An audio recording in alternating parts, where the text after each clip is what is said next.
प्रज्ञापुर का रहने वाला सीनैया एक गरीब आदमी है। जिस दिन उसे काम मिलता वो काम पर चला जाता और जिस दिन काम नहीं होता तो वो अपनी माँ शारदा की देखभाल करता। वो एक बीमार महिला थी। उसे अपनी माँ को डॉक्टर को दिखाने में मुश्किल होती क्योंकि उसके पास पैसे नहीं होते थे। मुझे क्षमा करो माँ, ये बेटा आपको डॉक्टर के पास भी नहीं ले जा पा रहा है, क्या करूँ मैं। बुरा मत मानो बेटा, निश्चित रूप से हमारे अच्छे दिन भी आएंगे और भगवान हमें एक न एक दिन रास्ता जरूर दिखाएंगे।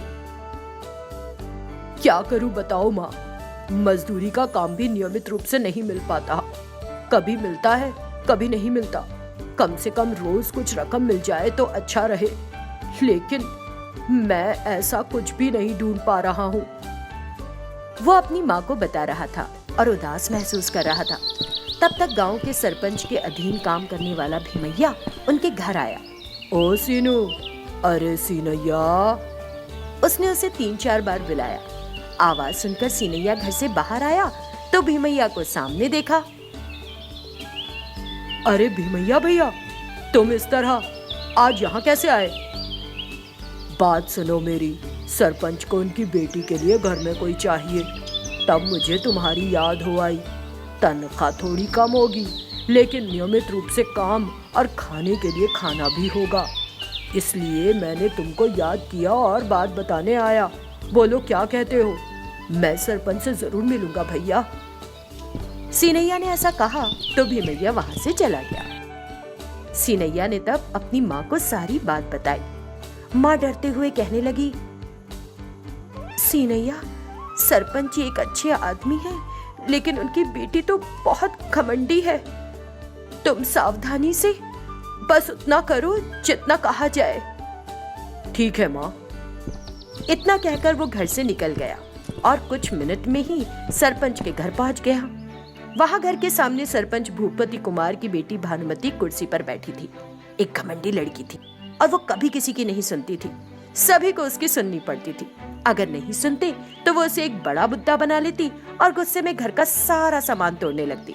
भानुमति के गुस्से को जानकर कोई भी उससे बात करने की हिम्मत नहीं करता था। तुम्हारा नाम क्या है? सीनैया छोटी मालकिन। यहाँ जो भी काम बताया जाए करना है। अगर तुम कहते हो कि तुम नहीं कर सकते तो मुझे नहीं लगता तुम जिंदा बचोगे, समझ गए?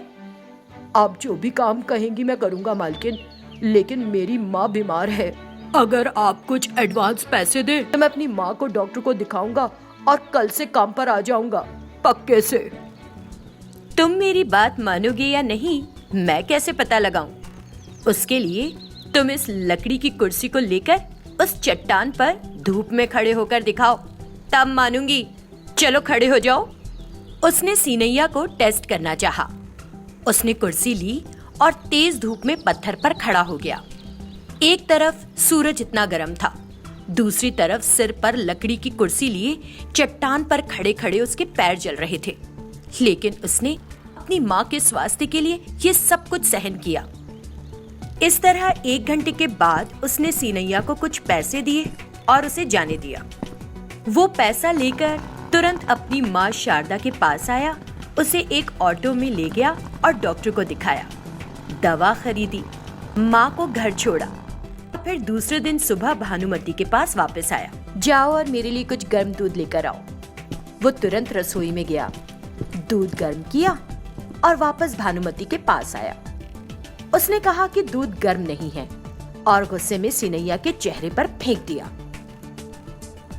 दूध गर्म कहाँ है? अगर होता तो जैसे ही मैंने तुम पर फेंका तुम्हारे चेहरे पर छाले पड़ जाते। उसे डांटते हुए वो रसोई में चली गई। गर्म दूध के कारण सीनैया का चेहरा जलने लगा और उसका चेहरा लाल पड़ गया। वो उसे अपना चेहरा नहीं दिखाना चाहता था, लेकिन भानुमति ने रसोई में जाकर कॉफी के कप तोड़ने शुरू कर दिए और फिर बोली, टूटे हुए टुकड़ों को जोड़ो और फिर मुझे उस कप में कुछ कॉफी लाओ। उसने कहा और वहां से चली गई। उसे समझ में नहीं आया कि टूटे हुए टुकड़ों को कैसे जोड़ा जाए और बस उन्हें देख रहा था। फिर वो भानुमति के पास आया जो बाहर कुर्सी पर बैठी थी और उसने स्वीकार किया कि वो टूटे हुए चाय के प्यालों को ठीक नहीं कर सकता। तब अभिमानी भानुमति ने सिनैया के हाथ जला दिए, लेकिन सिनैया अपनी माँ के लिए सब कुछ सहन करता रहा। एक दिन भानुमति खेतों को देखना चाहती थी और सिनैया के साथ पास के एक कुएं में चली गई। वहां वो खेतों में नहीं चल सकी और अचानक फिसल गई। उसे अचानक फिसला देखकर सिनैया की हंसी छूट गई। हंसने पर उसने उसकी पीठ पर 50 कोड़े लगाए। वो अपनी माँ के लिए सब कुछ सहन करता रहा। ये अभिमानी लड़की भानुमति उसे और अधिक परेशान करने लगी, लेकिन सिनैया अपनी माँ की खातिर सारे जुल्म सहता ही रहा। वो है भूदेवी पल्ली गांव, जहां माधव नाम का एक मध्यम वर्गीय व्यक्ति रहता है। वो है उसकी पत्नी सुजाता और ये दो बेटियां श्रीदेवी और सुकन्या। श्रीदेवी बड़ी है और सुकन्या छोटी। पिता की इच्छा दोनों बच्चियों को डॉक्टर के रूप में देखने की है। ऐसे ही एक दिन वो हॉल में खड़ा होकर पुकारने लगा, सुजाता, क्या दोनों बच्चियां उठ गईं? अभी नहीं जी। बच्चों की ये पीढ़ी, अगर आपको लगता है इतनी जल्दी उठेंगी तो ये आपकी कोरी उम्मीद है बस। मैं अपनी आय से अधिक खर्च कर रहा हूँ उन पर, क्या उनका ऐसा करना उचित है फिर? बच्चियां क्या करें जी? वो तो कुछ और ही पढ़ना चाहती थी, लेकिन आपने कहा कि उन्हें मेडिसिन की पढ़ाई करनी होगी, भले उन्हें ये पसंद ना हो। क्या ये बात सही है आपकी? क्या सही है और क्या गलत? क्या तुमको लगता है कि मैं नहीं जानता, इसलिए मुझे समझाने की कोशिश कर रही हो? जाओ जाओ, जाकर बर्तन धो।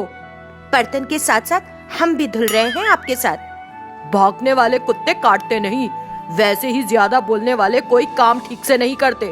अब जाकर बच्चियों को जगाओ, वरना देर हो जाएगी। आज एडमिशन की आखिरी तारीख है। तुमने मुझे बर्तन धोने के लिए कहा है ना, मैं जाकर वही काम करूंगी। सुजाता, बाद में जब हम शहर के लिए निकलेंगे ना, तो तुम अपना बदला ले लेना, लेकिन अभी जाकर उन्हें जगाओ और उन्हें जल्दी से तैयार होने को कहो। जब उसने ऐसा कहा और कुछ और कहती तो वो भड़क जाता। सुजाता उन्हें जगाने के लिए उठ गई। दोनों बच्चियां आराम से सो रही थीं। वो श्रीदेवी के पास गई और उसके कंधे पर थपकी दी। श्रीदेवी, ओ श्रीदेवी, उठो बेटा। सुकन्या, उठो बेटी। वो बच्चों को जगाने लगी। अपनी माँ की आवाज सुनकर सुकन्या जाग गई। क्या हुआ माँ तुमको? आज तुम इतनी जल्दी उठकर हमको क्यों जगाने लग गई? सुबह सुबह तुम लेडी फिंगर और बाकी सब्जियों के बारे में क्यों सोच रही हो? अगर नींद में खलल कोई डालता है तो हम कहते हैं किसी ने हमारी गोल्डन स्लीप में खलल डाला। सब्जियों के बारे में तो कोई नहीं सोचता। सुजाता की बातों से श्रीदेवी भी उठ बैठी। माँ को देखकर, क्या माँ तुम भी? हम कुछ देर बाद उठेंगे, अभी तुम अपने कमरे में जाओ माँ, प्लीज।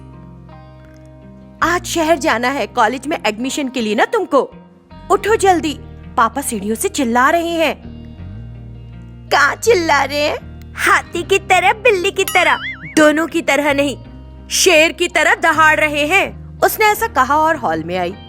उसने वहां माधव को बेचैन इधर उधर घूमते देखा, तो वो बिना कुछ कहे वहां से चली गई। आधे घंटे के बाद दोनों लड़कियां तैयार हो गईं और अपने बैग्स लेकर आईं। माता पिता दोनों चाहते थे कि उनकी बच्चियां डॉक्टर बनकर एक दिन गांव आए। वो उन्हें सिटी बस स्टैंड पर ले गया और बस में बिठा दिया और बस आगे बढ़ गई। 3 घंटे बाद बस शहर पहुंची। श्रीदेवी और सुकन्या दोनों ही अनामिका लेडीज हॉस्टल में गई और पैसे दिए और दोनों एक ही कमरे में रुकी और बीए और बीकॉम के लिए एडमिशन लिया और पढ़ाई करनी शुरू कर दी।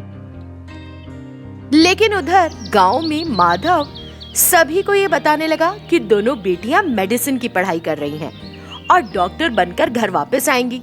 वो बहुत उत्साहित था।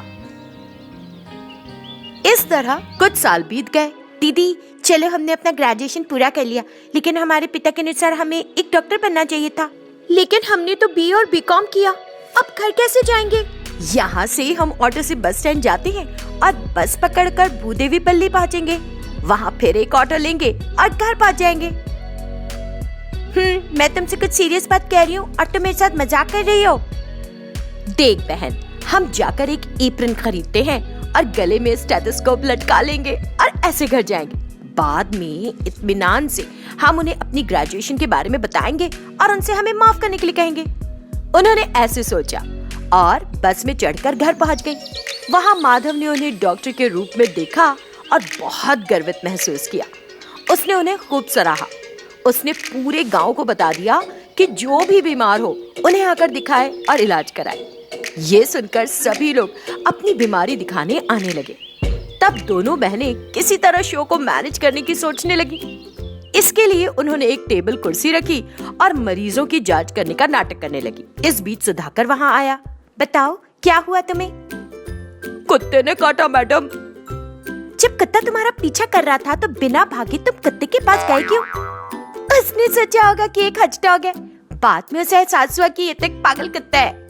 तुम्हें कैसे पता? मेरे साथ सच में ऐसे ही हुआ था मैडम। कुछ मेरी बच्चियां हैं, डॉक्टर बनकर आई हैं, सब जानती हैं वो। हाँ समझे? जब सुधाकर चला गया तो रमन आया।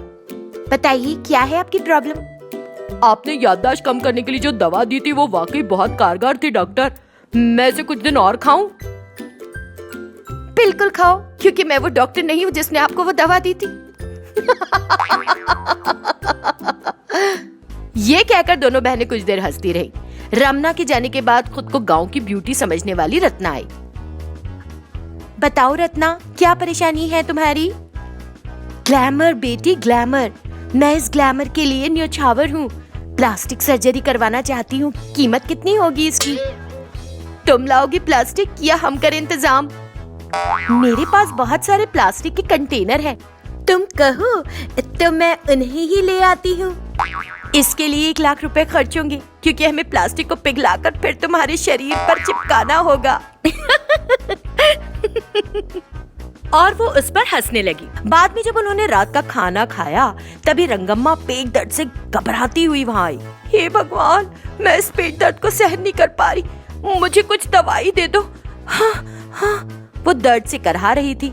उसे देखकर दोनों नकली डॉक्टर बहनें घबरा गईं और उसे एक पुरानी चारपाई पर स्टोर रूम में लिटा दिया और ढेर सारे औजार निकाल लिए, जैसे मटन चॉपर, आरी, प्लायर, गर्म पानी, हथौड़ी और कीले। फिर वे अपने फोन पर YouTube में देखने लगी कि ऑपरेशन कैसे किया जाता है। श्रीदेवी ने आरी पकड़ रखी थी और सुकन्या ने जानवरों को लगाने वाला इंजेक्शन ले रखा था। आप फोन में देख रही हैं, और एक जानवरों को लगाने वाला इंजेक्शन पकड़ा हुआ है। आप असली डॉक्टर है भी कि नहीं? मुझे पेट में दर्द नहीं है, मुझे छोड़ दो बस। इस तरह उसने हाय तौबा मचा दी। फिर वो किसी तरह स्टोर रूम से बाहर निकल गई और जाकर माधव को सब कुछ बता दिया। माधव बहुत परेशान हुआ। तब दोनों बेटियों ने स्वीकार किया कि उन्होंने जो किया वो गलत था। उन्होंने अपनी गलती स्वीकार कर ली और बताया कि उन्हें मेडिसिन की पढ़ाई करना पसंद नहीं था। माधव ने भी बहुत सोचा और बच्चों को प्यार से दिलासा दिया।